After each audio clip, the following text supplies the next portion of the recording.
ಅಸ್ಸಲಾಮು ಅಲೈಕುಂ ವರಹಮತುಲ್ಲಾಹಿ ವಬರಕಾತು. ಸತ್ಯ ಅನ್ವೇಷಕರೇ, ಭದ್ರರಾಗಿದ್ದೀರಾ? ನಾನು ನಿಮ್ಮ ಅಬು ರಾಜಿಸ್ ಸವಣೂರು. ಇವತ್ತು ನಿಮಗಾಗಿ ಒಂದು ಅತ್ಯಂತ ರೋಚಕ ಹಾಗೂ ಕಣ್ಣೀರು ತರಿಸುವ ಒಂದು ಘಟನೆಯ ಸತ್ಯತೆಯನ್ನು ಬಿಚ್ಚಿಡಲು ಬಂದಿದ್ದೇನೆ.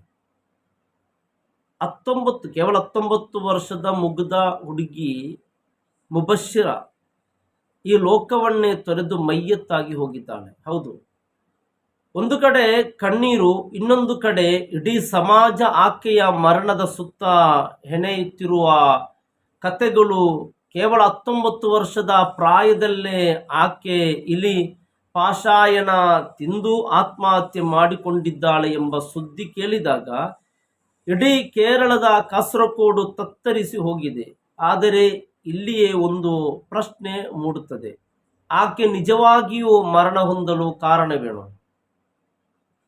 ಸಾಮಾಜಿಕ ಮಾಧ್ಯಮಗಳಲ್ಲಿ ಮತ್ತು ಸುದ್ದಿ ವಾಹಿನಿಗಳಲ್ಲಿ ಹರಿದಾಡುತ್ತಿರುವ ವರದಿಗಳ ಪ್ರಕಾರ ಆಕೆಗೆ ಒಬ್ಬ ಮದ್ರಸಾ ಉಸ್ತಾದರ ಜೊತೆ ಮದುವೆ ನಿಶ್ಚಯಿಸಲಾಗಿತ್ತು.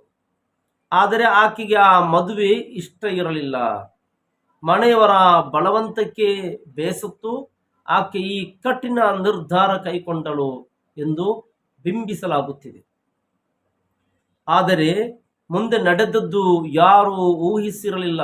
ಈ ಸುದ್ದಿಯ ಹಿಂದೆ ಇರತಕ್ಕಂತಹ ಅಸಲಿ ಸತ್ಯವೇ ಬೇರೆ ಇದೆ.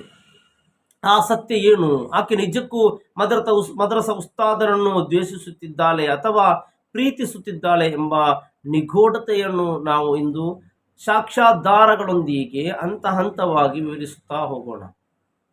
ಮಾಧ್ಯಮಗಳು ಕೇವಲ ಪ್ರಚಾರಕ್ಕಾಗಿ ಮದ್ರಸಾ ಉಸ್ತಾದರುಗಳನ್ನು ತೇಜೋವಧೆ ಮಾಡಲು ಹೇಗೆ ಸುಳ್ಳು ಸುದ್ದಿಗಳನ್ನು ಹರಡುತ್ತವೆ ಎಂಬುದಕ್ಕೆ ಈ ಘಟನೆಯ ಸಾಕ್ಷಿ. ತನಿಖೆಯ ಆಳಕ್ಕೆ ಇಳಿದಾಗ ತಿಳಿದು ಬಂದ ಸತ್ಯ ಏನೆಂದರೆ, ಮುಬಶ್ಶಿರಾಳಿಗೆ ಮದ್ರಸಾ ಉಸ್ತಾದ ಜೊತೆ ಮದುವೆಯಾಗಲು ಇಷ್ಟವಿರಲಿಲ್ಲ ಎನ್ನುವುದು ಸಂಪೂರ್ಣ ಸುಳ್ಳು ಆರೋಪ. ವಾಸ್ತವದಲ್ಲಿ ಆಕೆಗೆ ಒಬ್ಬ ನಿರ್ದಿಷ್ಟ ಮದ್ರಸಾ ಉಸ್ತಾದರ ಮೇಲೆ ಅಪಾರವಾದ ಪ್ರೀತಿ ಇತ್ತು ಮತ್ತು ಆಕೆಯ ಇಚ್ಛೆ ಆ ಉಸ್ತಾದರನ್ನೇ ಮದುವೆಯಾಗಬೇಕು ಎಂದಾಗಿತ್ತು. ಆದರೆ ಆಕೆಯ ಪೋಷಕರಿಗೆ ಈ ಮದುವೆ ಇಷ್ಟ ಇರಲಿಲ್ಲ. ಒಬ್ಬ ಉಸ್ತಾದನಿಗೆ ತನ್ನ ಮಗಳನ್ನು ಕೊಟ್ಟು ಮದುವೆ ಮಾಡಲು ಅವರು ಒಪ್ಪುತ್ತಿರಲಿಲ್ಲ. ಇಲ್ಲಿಯೇ ಕತೆಗೆ ಮತ್ತೊಂದು ತಿರುವು ಸಿಗುತ್ತದೆ.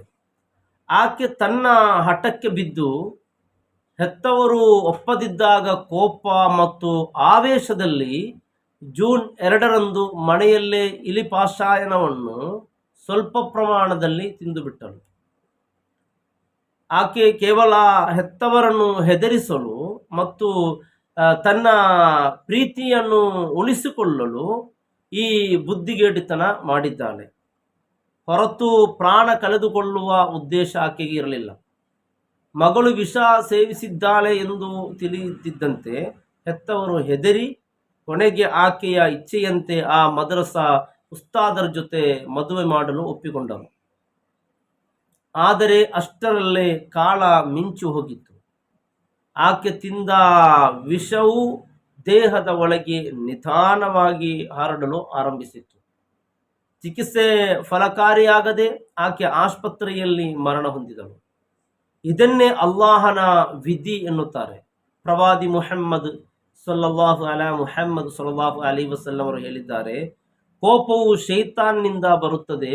ಆವೇಶದಲ್ಲಿ ತೆಗೆದುಕೊಳ್ಳುವ ನಿರ್ಧಾರಗಳು ಜೀವವನ್ನೇ ನಾಶ ಮಾಡುತ್ತದೆ.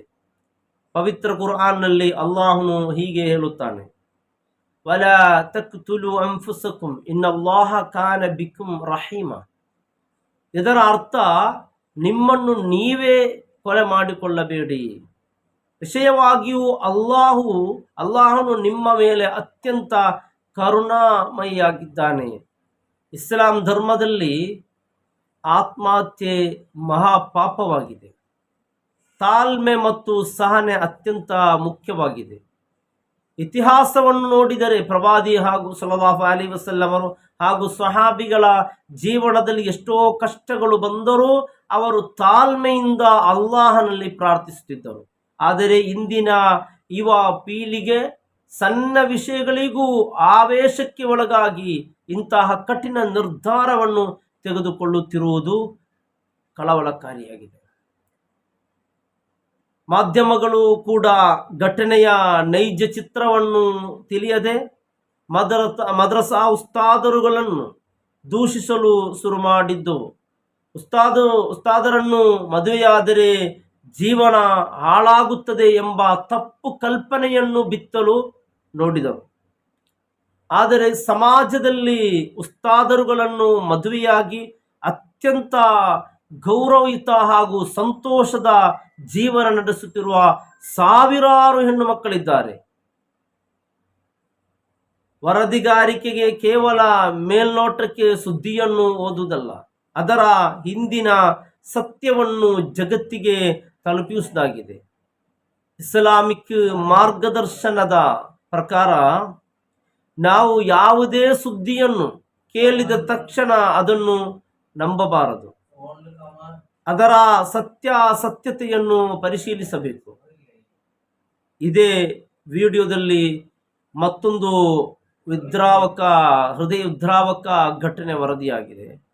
ಮಲಪ್ಪುರಂನ ಅರಿಕೋಡು ಭಾಗದಲ್ಲಿ ಆಫಿಯಾ ಫಾತಿಮಾ 8 ವರ್ಷ ಮತ್ತು ಹಾಗೂ ಅಫ್ನಾನ್ ಅಹ್ಮದ್ 7 ವರ್ಷ ಎಂಬ ಇಬ್ಬರು ಮುಗ್ಧ ಒಡ ಹುಟ್ಟಿದ ಮಕ್ಕಳು ಶಾಲೆಯಿಂದ ಬಂದು ಆಟವಾಡುತ್ತಿದ್ದಾಗ ಹಳೆಯ ಬಾವಿ ಕೊಳಕ್ಕೆ ಬಿದ್ದು ಮರಣ ಹೊಂದಿದ್ದಾರೆ.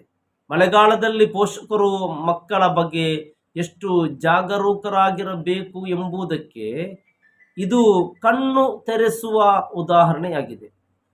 ಇಡೀ ಸಮಾಜವೇ ಆ ಕುಟುಂಬದ ದುಃಖದಲ್ಲಿ ಭಾಗಿಯಾಗಬೇಕಾಗಿದೆ. ಧರ್ಮಗಳ ನಡುವೆ ಸಾಮರಸ್ಯ ಇರಬೇಕು, ಪರಸ್ಪರ ಗೌರವ ಇರಬೇಕು ಎಂಬುದನ್ನು ನಮ್ಮ ಭಾರತೀಯ ಸಂಸ್ಕೃತಿ ಮತ್ತು ಇಸ್ಲಾಂ ಕಲಿಸುತ್ತದೆ. ನೆನಪಿಡಿ, ಸತ್ಯ ಯಾವತ್ತೂ ಅಡಗಿರುವುದಿಲ್ಲ. ಮತ್ತೊಂದು ಸತ್ಯದ ಹುಡುಕಾಟದೊಂದಿಗೆ ನಾನು ನಿಮ್ಮ ಮುಂದೆ ಬರುತ್ತೇನೆ. ಅಲ್ಲಿಯವರೆಗೆ ಭದ್ರರಾಗಿರಿ, ಜಾಗೃತರಾಗಿರಿ. ನಾನು ನಿಮ್ಮ ಅಬು ರಾಜಿ ಸವಲೂರು. ಅಸ್ಸಲಾಮು ಅಲೈಕುಂ ವರಹಮತುಲ್ಲಾಹಿ ವಬರಕಾತು.